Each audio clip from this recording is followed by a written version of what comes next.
Halo semuanya, perkenalkan nama saya Adiana Nuresa. Saya dari kampus BSI Cimone dari kelompok 2. Saya Elena Jennifer dari kampus BSI Cimone dari kelompok 2. Saya Dia Mariana Pasaribu dari kampus Cimone, jurusan Sistem Informasi dari kelompok 2. Oke, di sini kita mau menjelaskan tentang kasus bully yang ada di sekitar lingkungan sekolah maupun di kampus.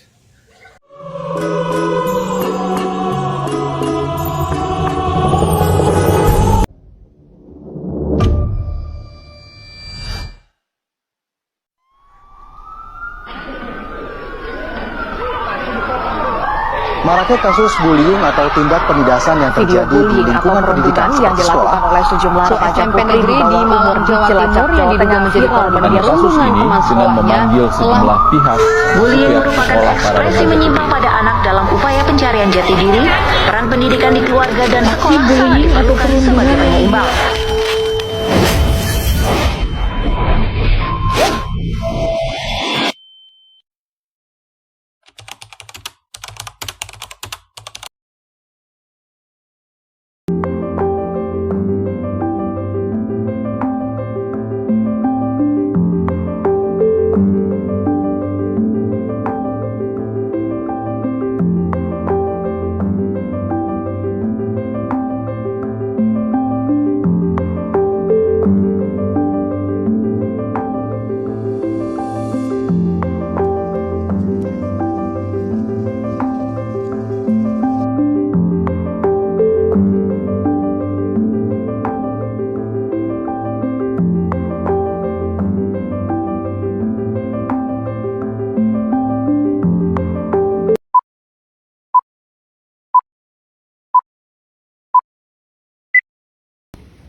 Assalamualaikum warahmatullahi wabarakatuh. Perkenalkan, nama saya Dia Mariana Pasaribu dari kampus UBSI Cimone, kelompok 2. Di sini kami akan melakukan wawancara mengenai kasus pembulian di daerah sekolah. Perkenalkan, nama saya Jennifer dari kampus UBSI Cimone. Di sini saya dari kelompok 2 ingin melakukan wawancara tentang kasus pembulian. Perkenalkan, nama saya Saida Alfiani. Saya guru di Sekolah Dasar Islam Terpadu di Nada. Di sini saya akan menjadi narasumber tentang tema pembulian di sekolah. Kali ini kita akan membahas tentang kasus pembulian yang terjadi di lingkungan sekolah. Karena kasus ini sering terjadi dan terjumpa di wilayah sekolah. Dan tentang kasus pembulian ini, tindak agresif yang dilakukan secara terang-terangan dan berulang kali kepada para siswa yang ada di sini.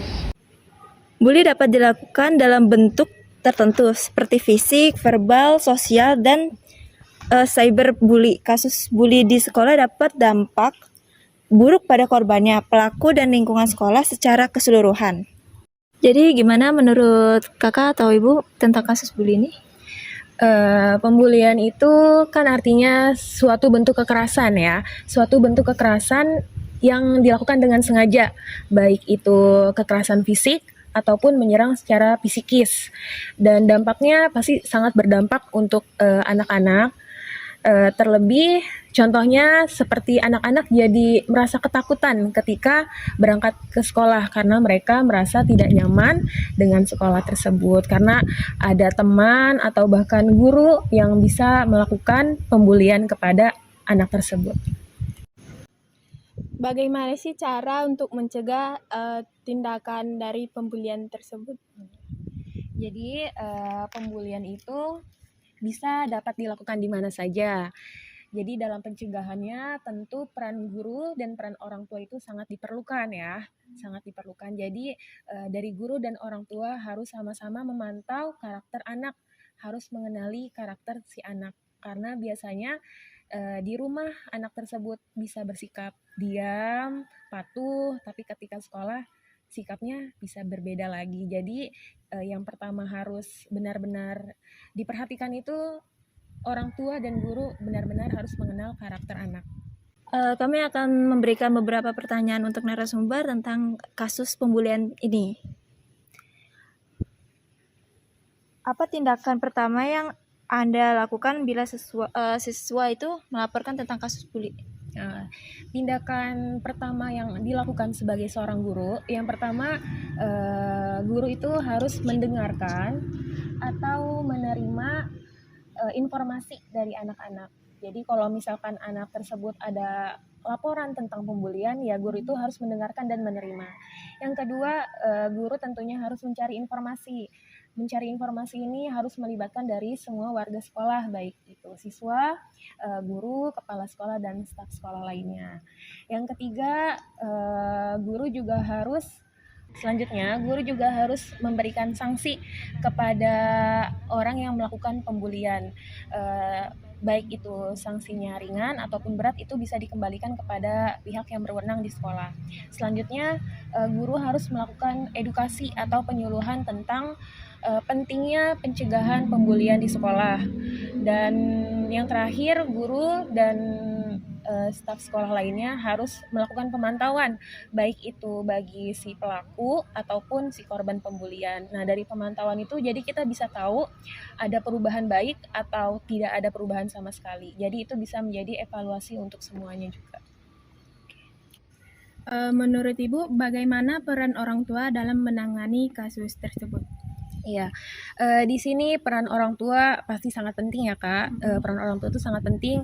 Jadi antara orang tua dan anak harus melakukan komunikasi yang baik, harus menciptakan komunikasi yang baik. Komunikasi yang baik itu terdiri dari dua arah, dari orang tua dan dari anak. Jadi kalau misalkan ada sesuatu yang ingin disampaikan kepada anak, orang tua harus menyampaikannya dengan baik. Begitupun dengan anak, jika ingin menyampaikan sesuatu kepada orang tua, maka anak harus menyampaikannya dengan baik. Selain itu, orang tua juga harus menjadi teladan atau contoh positif bagi anak tersebut, karena contoh yang paling dekat, yang paling bisa dilihat anak itu pasti orang tua. Dan selanjutnya, orang tua harus memvalidasi perasaan anak. Biasanya korban-korban pembulian itu atau pelaku pembulian itu karena mereka merasa tidak nyaman entah sama orang tua ataupun di rumah. Nah, jadi peran orang tua ini harus benar-benar bisa memvalidasi perasaan anak, baik itu perasaan kecewa, sedih, senang. Kita harus benar-benar bisa memvalidasi perasaan anak supaya anak merasa diperhatikan, supaya anak merasa nyaman dan tidak melakukan hal yang aneh di luar. Bagaimana pendapat Ibu untuk melihat siswa lain untuk membantu mengatasi pembulian? Kita bisa bekerja sama dengan siswa. Misalkan ada 1 atau 2 orang siswa yang bisa kita percaya, di situ kita beri tanggung jawab atau amanah, karena pelaku pembuli itu tidak hanya terjadi di kelas ya, tapi bisa di kantin, di toilet, di mana saja. Nah, dengan kita bisa bekerja sama dengan anak tersebut akan mencari tahu nih bahwa terjadi pembulian di sini, terjadi pembulian di sana. Jadi dia bisa menginformasikan kepada guru. Nah, setelah sudah menginformasikan kepada guru, hal selanjutnya yang tadi sudah saya sampaikan, yaitu memberi sanksi atau tindakan, melaporkan kepada pihak yang berwenang di sekolah, dan juga melakukan pemantauan. Apakah sekolah memiliki kebijakan atau program khusus untuk mencegah bully ini? Iya, kalau untuk sekolah, di sekolah ada namanya program anti bullying atau perundungan. Jadi dalam program tersebut kita ada 3 tahapan. Yang tahapan pertama itu pendidikan atau edukasi yang kita salurkan kepada peserta didik. Yang kedua tahap pencegahan, dan yang ketiga itu memberikan sanksi kepada anak atau memberikan hukuman, seperti itu. Bagaimana menurut Ibu untuk memastikan bahwa semua siswa aman dan nyaman di sekolah? Untuk memastikan siswa merasa aman di kelas atau di sekolah, yang pertama dari peran seorang guru sangat dipentingkan. Jadi guru itu harus bisa memberikan kelas yang nyaman dan yang baik untuk para peserta didik.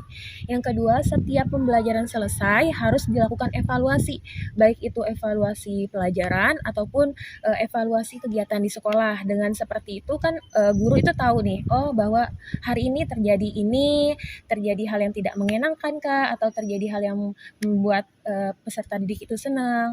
Dan selanjutnya guru dan orang tua harus sering melakukan interaksi atau komunikasi, karena dengan begitu guru dapat mengetahui apa yang mungkin sebelumnya belum diketahui sama guru tersebut. Jadi dengan bertukar informasi sama orang tua, apa yang dirasakan anak itu bisa guru tahu. Jadi kita harus mencegah kasus bully ini dengan sekolah perlu memiliki kebijakan anti bully, memberikan pelatihan kepada staf dan mengedukasi siswa atau murid tentang dampak negatif pembulian, serta pentingnya saling mendukung.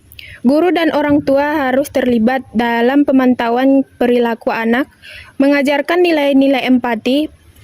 Pembulian bisa terjadi tidak hanya di sekolah, tetapi juga di luar sekolah, termasuk lingkungan sekitar dan dunia maya.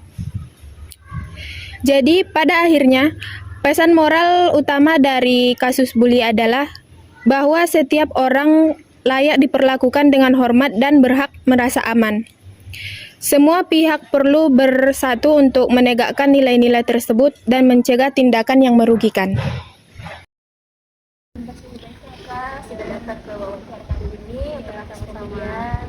Terima kasih banyak ya Bu sudah meluangkan waktunya untuk kita wawancara.